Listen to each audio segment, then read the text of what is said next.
সম্মানিত ভিউয়ার্স, আসসালামু আলাইকুম। পবিত্র ঈদের শুভেচ্ছা। আপনারা যাকে ভিডিও স্ক্রিনে দেখতে পাচ্ছেন সে হচ্ছে পিজন, আমার নবুতা পেটসের প্রথম কবুতর। তাকে আমি এনেছিলাম মিরপুর হাট থেকে। সেই ছোট্ট বাচ্চাটি এখন অনেক বড় হয়েছে। বড় হয়ে সে তার বাবার সাথে ঘুমিয়ে থাকে। বাবা বলতে আমাকেই বুঝিয়েছি, আমি যেহেতু তাকে ছোট থেকে বড় করেছি, লালন পালন করেছি, খাইয়েছি, সেহেতু আমার সে ছেলের মতোই বড় করেছি। তার হাত পা দিয়ে আমি নাড়াচাড়া করে খেলা করি, এমনকি তার মাথা আমি সুন্দরভাবে নাড়াচাড়া করি। সে আমার সাথে ঘুমিয়ে থাকে। সে আমার সাথে আমার ছেলের মতোই বেঁচে আছে। তার জন্য সবাই দোয়া করবেন, ভবিষ্যতে যাতে আমি তাকে নিয়ে অনেক কিছু করতে পারি।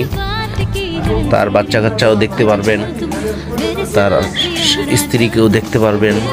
অপেক্ষায় থাকেন, চ্যানেলটা সাবস্ক্রাইব করেন, তাহলে আমাদের পাশে থাকলেই আমরা আপনাদেরকে নতুন নতুন ভিডিও দিতে পারবো, নতুন নতুন আনন্দ দিতে পারবো, নতুন নতুন জ্ঞানের ভিডিও দিতে পারবো। সবাইকে ধন্যবাদ। আসসালামু আলাইকুম।